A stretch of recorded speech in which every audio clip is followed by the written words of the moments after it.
ನಾವು oats manchurian ಮಾಡಿದ್ವಿ, ಕಟ್ಲೆಟ್ಟು ಸಹ ಮಾಡಿದ್ವಿ. ಇವತ್ತು ಸಿಂಪಲ್ಲಾಗಿ ಹಾಗೆ ಬಹಳ ರುಚಿಯಾಗಿ ಓಟ್ಸ್ ಚುರುಮುರಿ ಮಾಡೋಣವಾ? ತುಂಬಾ ಸುಲಭ. ಫಸ್ಟು ಸ್ಟವ್ ಮೇಲೆ ಕಡಾಯಿ ಇಟ್ಟು ಕಡಾಯಿ ಕಾದ ನಂತರ 1 ಕಪ್ ಓಟ್ಸ್ನ ಸೇರಿಸ್ಕೊಳ್ತಾ ಇದ್ದೀನಿ. ಈ ಓಟ್ಸ್ನ ಚೆನ್ನಾಗಿ ಹುರ್ಕೋಬೇಕು. ಎಣ್ಣೆ ಹಾಕ್ದಿರ ಕೆಂಪಗೆ ಚೆನ್ನಾಗಿ ಪರಿಮಳ ಬರೋತಿ ಹುರ್ಕೋಬೇಕು. ಹಾಗೆ ಇದು ಯಾವ ರೀತಿ ಘಮ ಬರಬೇಕಂದ್ರೆ ಗೋಡಂಬಿ ಹುರಿದಾಗ ಬರುತ್ತಲ್ಲ ಆ ಥರ ಘಮ ಬರಬೇಕು.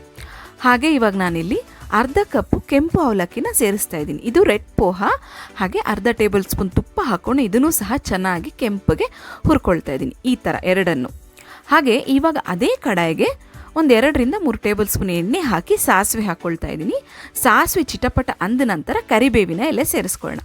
ಈ ಕರಿಬೇವಿನ ಎಲೆ ಎಣ್ಣೆಯಲ್ಲಿ ಚೆನ್ನಾಗಿ ಫ್ರೈ ಆಗಬೇಕು. ಫ್ರೈ ಆದ ನಂತರ ನಾನಿವಾಗ ಇದನ್ನು ಒಂದು ಸಪ್ರೇಟಾಗಿ ಒಂದು ಪ್ಲೇಟ್ಗೆ ತೆಗೆದಿಡ್ತಾ ಇದ್ದೀನಿ. ಯಾಕೆ ಅಂತ ಆಮೇಲೆ ಹೇಳ್ತೀನಿ, ಅದೊಂದು ಸೀಕ್ರೆಟ್. ಹಾಗೆ ಇವಾಗ ಅದೇ ಕಡಾಯಿಗೆ 2 ಟೇಬಲ್ ಸ್ಪೂನಷ್ಟು ಕಡಲೆ ಬೀಜ, ಇದನ್ನು ಅಷ್ಟೇ ಕೆಂಪಗೆ ಚೆನ್ನಾಗಿ ಕ್ರಿಸ್ಪಿ ಆಗೋ ರೀತಿ ಹುರ್ಕೊಳ್ಳೋಣ. ಇಲ್ಲಿ ತೋರಿಸ್ತಿದ್ದೀನಲ್ಲ ಈ ಥರ ಇದನ್ನು ಹುರ್ಕೊಂಡ ನಂತರ ಇವಾಗ ನಾನಿಲ್ಲಿ 1/4 ಟೇಬಲ್ ಸ್ಪೂನ್ ಅರಿಶಿನ ಪೌಡ್ರ್ ಸೇರಿಸ್ತಾ ಇದ್ದೀನಿ. ಸೇರಿಸ್ಕೊಂಡು ಹಾಗೆ 2 ಟೇಬಲ್ ಸ್ಪೂನ್ ಆಗೋಷ್ಟು ಹುರುಗಡಲೆ ಅದನ್ನು ಸೇರಿಸ್ಕೊಂಡು ನಾವು ಹುರಿದಿಟ್ಕೊಂಡಿದ್ವಲ್ಲ ಅವಲಕ್ಕಿ ಹಾಗೆ ಓಟ್ಸ್ ಅದನ್ನು ಇದಕ್ಕೆ ಸೇರಿಸ್ಕೊಂಡು ಎಲ್ಲನೂ ಚೆನ್ನಾಗಿ ಮಿಕ್ಸ್ ಆಗೋ ರೀತಿ ಮಿಕ್ಸ್ ಮಾಡ್ಕೊಳ್ಳೋಣ. ಮಿಕ್ಸ್ ಮಾಡ್ಕೊಂಡ ನಂತರ ಇವಾಗ ಅರ್ಧ ಟೇಬಲ್ ಸ್ಪೂನಷ್ಟು ಖಾರದ ಪೌಡ್ರ್ ಹಾಕ್ಕೊಳ್ತಾ ಇದ್ದೀನಿ.